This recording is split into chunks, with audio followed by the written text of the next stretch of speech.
నిత్యం వందలాది మంది రాకపోకలు సాగించే గోపాల్పట్నం మెయిన్ రోడ్లో ఒక్కసారిగా మంటలు చెలరేగాయి. క్షణాల్లోనే భారీ అగ్ని ప్రమాదంగా మారిన ఈ ఘటనతో స్థానికులు భయాందోళనకు గురయ్యారు. గోపాల్పట్నం మెయిన్ రోడ్లోని ప్రముఖ హైదరాబాద్ పెరల్స్ అండ్ జ్యువెలరీ షాప్లో అకస్మాత్తుగా మంటలు చెలరేగాయి. మంటలు వేగంగా వ్యాపించడంతో షాప్ యాజమాన్యం, స్థానిక వ్యాపారులు తీవ్ర ఆందోళనకు గురయ్యారు. ప్రమాదం ఎలా జరిగింది, ఎంత నష్టం జరిగింది అనే ప్రశ్నలు అందరిలోనూ నెలకొన్నాయి. అయితే ఈ సమాచారం అందగానే వెంటనే స్పందించిన ప్రజాప్రతినిధి ఎవరో తెలుసా? ప్రమాదం గురించి సమాచారం అందుకున్న వెంటనే విశాఖ పశ్చిమ నియోజకవర్గ ఎమ్మెల్యే, ప్రభుత్వ విప్ గణబాబు ఘటనా స్థలానికి చేరుకున్నారు. అక్కడ పరిస్థితులను స్వయంగా పరిశీలించి షాప్ నిర్వాహకులను కలిసి పరామర్శించారు. అంతేకాదు, ప్రమాదానికి అసలు కారణం ఏమిటో తెలుసుకునేందుకు అధికారులతో ప్రత్యేకంగా మాట్లాడారు. అయితే ఈ ప్రమాదం మరింత పెద్ద విపత్తుగా మారకుండా ఏది అడ్డుకుందో తెలుసా? ఫైర్ సిబ్బంది సకాలంలో స్పందించి మంటలను అదుపులోకి తీసుకురావడంతో భారీ ప్రమాదం తప్పింది. లేకపోతే రద్దీగా ఉండే మెయిన్ రోడ్లో మంటలు పక్కనున్న దుకాణాలకు కూడా వ్యాపించే అవకాశం ఉండేదని స్థానికులు చెబుతున్నారు.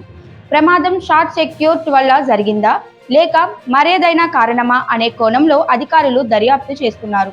ఈ సందర్భంగా ఎమ్మెల్యే గణబాబు మాట్లాడుతూ, రద్దీ ప్రాంతాల్లో ఉన్న అన్ని వ్యాపార సముదాయాలు తప్పనిసరిగా ఫైర్ సేఫ్టీ ప్రమాణాలను పాటించాలని సూచించారు. అగ్నిమాపక పరికరాలు అందుబాటులో ఉంచుకోవడం, విద్యుత్ వ్యవస్థలను తరచూ తనిఖీ చేయడం ద్వారా ఇలాంటి ప్రమాదాలను నివారించవచ్చని చెప్పారు. బాధితులకు ధైర్యం చెబుతూ ప్రభుత్వం తరపున అవసరమైన సహాయ సహకారాలు అందిస్తామని హామీ ఇచ్చారు. గోపాల్పట్నంలో జరిగిన ఈ అగ్ని ప్రమాదం మరోసారి ఫైర్ సేఫ్టీ ప్రాముఖ్యతను గుర్తు చేసింది.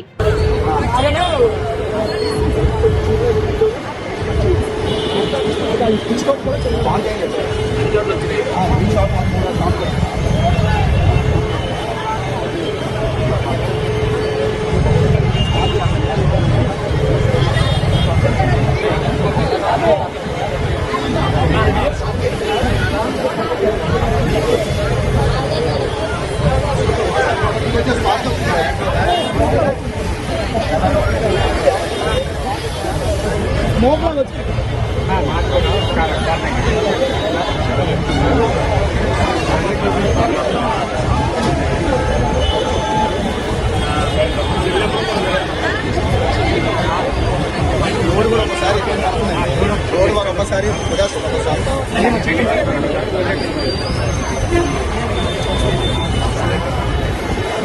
వాటర్ ఆపమంటారు భయ్యా, వాటర్ ఆపండి. వాటర్